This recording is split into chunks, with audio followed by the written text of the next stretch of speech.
ثم جعلناك على شريعة من الأمر فاتبعها ولا تتبع أهواء الذين لا يعلمون.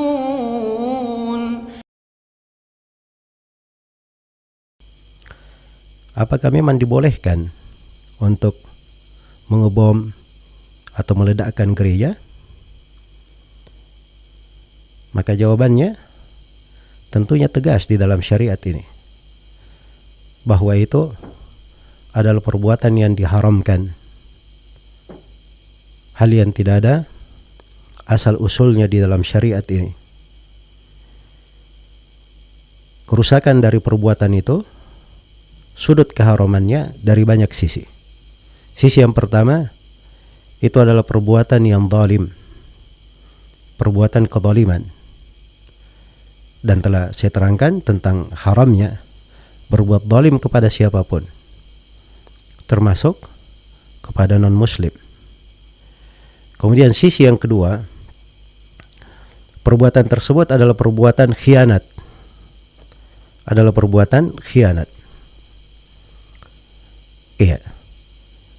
Karena si pelaku, kalau dia penduduk negara ini, maka dia itu diberi amanah untuk menjaga kebersamaan di tengah para penduduk negara. Dia itu dipelihara dan disepakati. Maka siapa yang keluar dari hal tersebut, itu artinya dia berkhianat. Dan telah berlalu satu pembahasan penuh, kita terangkan dari akhlak orang yang berpuasa dan dari taman surga adalah tidak berkhianat, amanah. Kemudian sisi kerusakan yang ketiga, di dalam perbuatan tersebut ada bentuk melanggar perjanjian. Melanggar perjanjian. Iya. Karena umat Islam ini ketika mereka hidup di dalam sebuah negeri, maka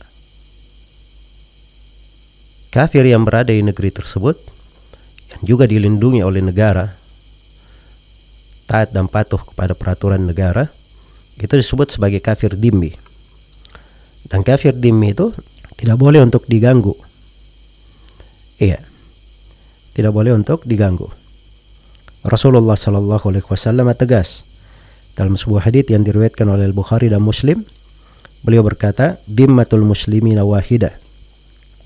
Faman akhfara musliman fa alaihi la'natullahi wal malaikati wan nasi ajma'in la yuqbalu minhu sarfun wala adlun."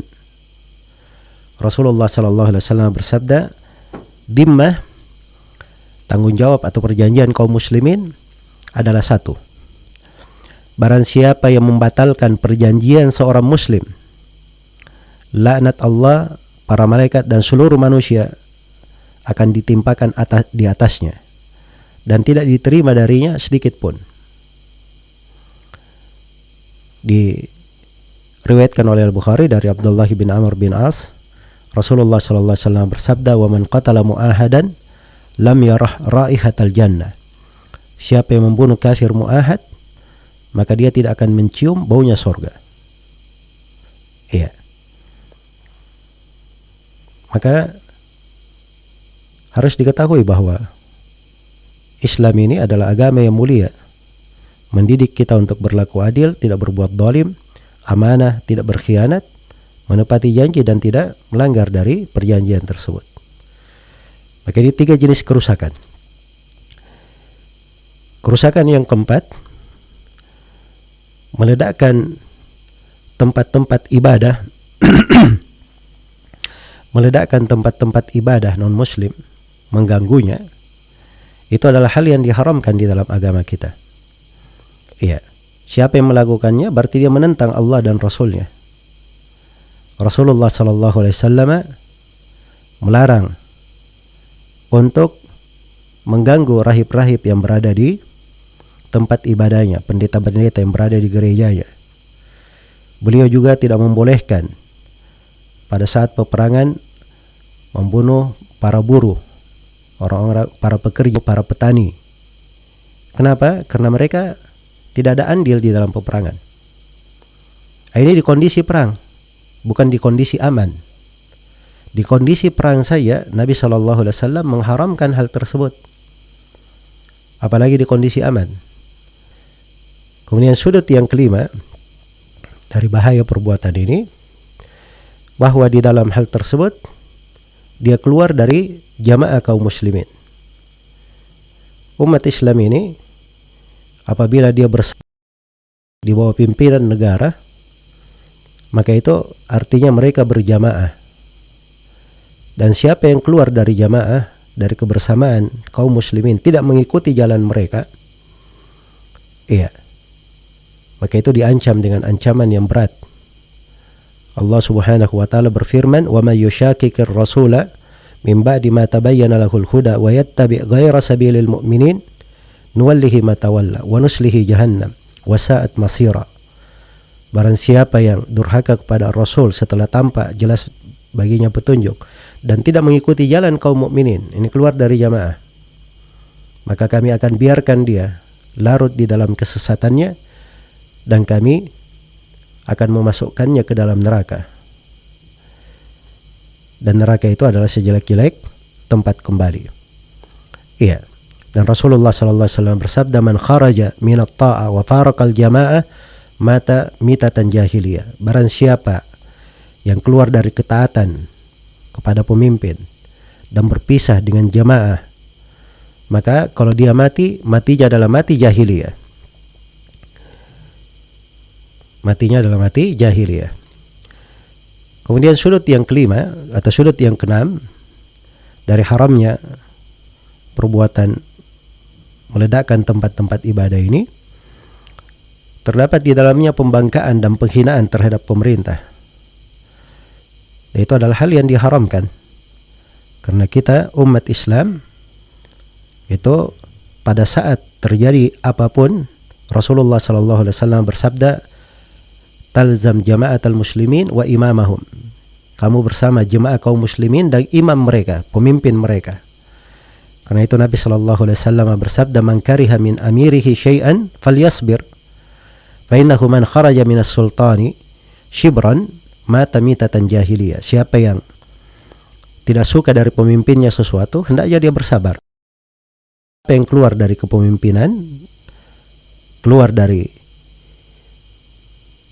ketaatan walaupun sejengkal, kemudian dia mati, maka matinya adalah mati jahiliyah. Kemudian bahaya yang ketujuh atau sudut yang ketujuh dari sisi keharaman perbuatan ini, itu adalah perbuatan bid'ah dalam agama, hal yang diada-adakan. Dan Rasulullah SAW bersabda dalam hadits Ali bin Abi Thalib riwayat Bukhari dan Muslim, "Wa man awa muhdithan fa alaihi la'natullahi wal malaikati wan nasi ajma'in." Dan barang siapa yang menganut, wa man awa muhdatsan, barang siapa yang menganut bid'ah atau membuat perkara baru, membuat kerusakan, maka untuk dia laknat dari Allah, laknat dari malaikat, dan laknat dari seluruh manusia. Laknat dari seluruh manusia. Kemudian sudut yang kedelapan dari keharaman perbuatan tersebut, bahwa di dalam perbuatan ini itu menghilangkan rasa aman, membuat takut di tengah manusia, dan cukuplah ini dosa yang sangat besar. Karena agama ini adalah agama yang menjaga keamanan, dan ciri pokok agama Islam adalah agama yang menjaga keamanan dan ketenteraman di tengah manusia. Maka mereka yang merusak keamanan, membuat manusia merasa tidak aman, maka ini termasuk dosa yang sangat besar. Kemudian yang kesembilan dari sudut keharaman perbuatan tersebut, terjadinya bahaya di tengah kaum muslimin. Ini orang-orang yang tidak berakal melakukan tindakan-tindakan peledakan, akhirnya mengakibatkan umat Islam yang lainnya jatuh di dalam bahaya, dituduh sebagai terorisme, dituduh sebagai teroris, kemudian orang-orang yang berpakaian dengan pakaian-pakaian yang islami, orang-orang yang rajin ke masjid dan seterusnya, akhirnya manusia berjelek sangka. Iya. Maka setiap kali ada bahaya yang menimpa umat Islam disebabkan karena perbuatan mereka, Allah Subhanahu wa taala atau Rasulullah sallallahu alaihi wasallam bersabda, "Inna a'dhamal muslimina fil muslimina jurman man sa'ala an syai'in lam yuharram 'alal muslimin fa hurrima min ajli mas'alatihi." Sesungguhnya kaum muslimin yang paling besar dosanya di tengah kaum muslimin adalah siapa yang meminta sesuatu yang tidak dihamin lalu menjadi diharamkan karena permintaan dia. Jadi kalau dia menjadi sebab akhirnya banyak orang yang tertimpa bahaya, ini dosa yang paling besar. Dan kaidah pokok di dalam agama ini yang seluruh syariat kembali kepadanya, Rasulullah bersabda la darar wa la dirar, tidak boleh ada bahaya dan tidak boleh ada pembahayaan. Kemudian yang ke-10, ya, dari haramnya perbuatan tersebut terdapat di dalamnya pembunuhan terhadap jiwa yang tidak bersalah. Ini orang-orang harus mengetahui bahwa jiwa itu dijaga di dalam agama, dipelihara dalam agama, itu bukan jiwa seorang muslim saja. Tapi ada 4 jiwa yang dijaga. Jiwa seorang muslim, kafir dhimmi, kafir mu'ahad, dan kafir musta'man. 1 jiwa muslim dan 3 jiwa kafir. Iya. Karena 3 jiwa kafir ini kita terikat perjanjian dengan mereka. Makanya dijaga, tidak boleh diganggu. Dan ini masuk di dalam keumuman ayat, min ajli dzalika katabna ala bani Israil annahu man qatala nafsan bighairi nafsin aw fasadin fil ard faka'annama qatala an-nasa jami'a. Karena itulah telah ditetapkan atas Bani Israel barang siapa yang membunuh seorang jiwa bukan karena dia membunuh dan bukan pula karena dia berbuat kerusakan, maka seakan-akan dia membunuh seluruh manusia. Maka seakan-akan dia membunuh seluruh manusia. Iya. Kemudian yang ke-11 dari sudut keharaman perbuatan ini menyebabkan banyak dari kaum muslimin itu tersakiti. Ya. Tersakiti dengan hal tersebut. Siapa yang menyebabkan sebuah kejadian mengganggu kaum muslimin, maka ini dia masuk di dalam keharaman yang besar. Bayangkan di dalam hadits riwayat Abu Hurairah, riwayat Muslim dari Abu Hurairah, Rasulullah sallallahu alaihi wasallam bersabda, "Ittaqu al-la'anaini." Hati-hati kalian dari 2 orang yang terlaknat. Para sahabat bertanya, "Ya Rasulullah, siapa ini 2 orang yang terlaknat?" Kata beliau, "Alladzi yatakhalla fi tariqin nas aw dhillihim." Adalah orang yang membuang hajatnya di jalan manusia atau di tempat berteduh orang.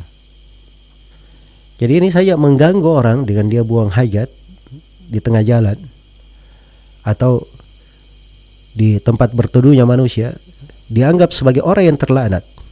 Bagaimana pula dengan dia melayangkan nyawa yang tidak bersalah, melayangkan jiwa yang diharamkan untuk dibunuh, berbuat kerusakan di tengah manusia.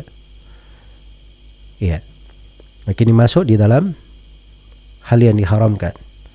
Dan dari perbuatan yang seperti itu menyebabkan terjadinya gangguan terhadap kaum muslimin.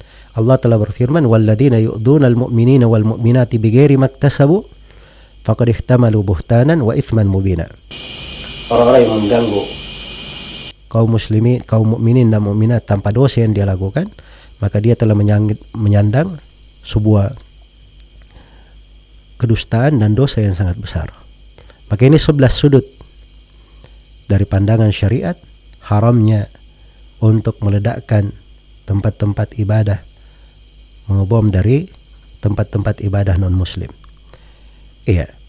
Dan ini adalah hal yang jelas alhamdulillah di dalam agama kita. Hanya saja sebagian manusia, ya, mereka keluar dari jalan yang lurus, tidak berakal dengan akal yang sehat, sehingga jatuh di dalam perbuatan-perbuatan yang dianggap dirinya berbuat baik di dalam hal tersebut. tapi tidak ada kebaikan sama sekali di belakang perbuatannya. Kalau dia menganggap itu adalah perbuatan jihad, maka itu bukan jihad, itu namanya perbuatan jahat. Iya. Kafir itu pun kalau boleh dibunuh, itu pada kafir harbi itu ada ketentuannya. Ada ketentuannya, bukan dengan berlaku khianat, menyerang tiba-tiba, tapi ada namanya proses jihad. Iya. Ini semuanya panjang untuk dijelaskan dan saya hanya meringkas jawaban dengan 11 sudut keharaman perbuatan tersebut dari sisi syariat supaya menjadi jelas terhadap umat Islam. Semoga Allah Subhanahu wa taala memberi taufik kepada kita semua dan menjadikan bulan Ramadan ini sebagai lahan kita memperbaiki diri, menjauhkan diri kita dari segala bentuk kezaliman, sebab-sebab yang bisa menjatuhkan kita pada kezaliman. Dan ini adalah lahan ibadah yang sangat agung, taman surga yang sangat indah. Hendaknya kita manfaatkan dengan sebaik mungkin. Semoga Allah Subhanahu wa taala memberi taufik.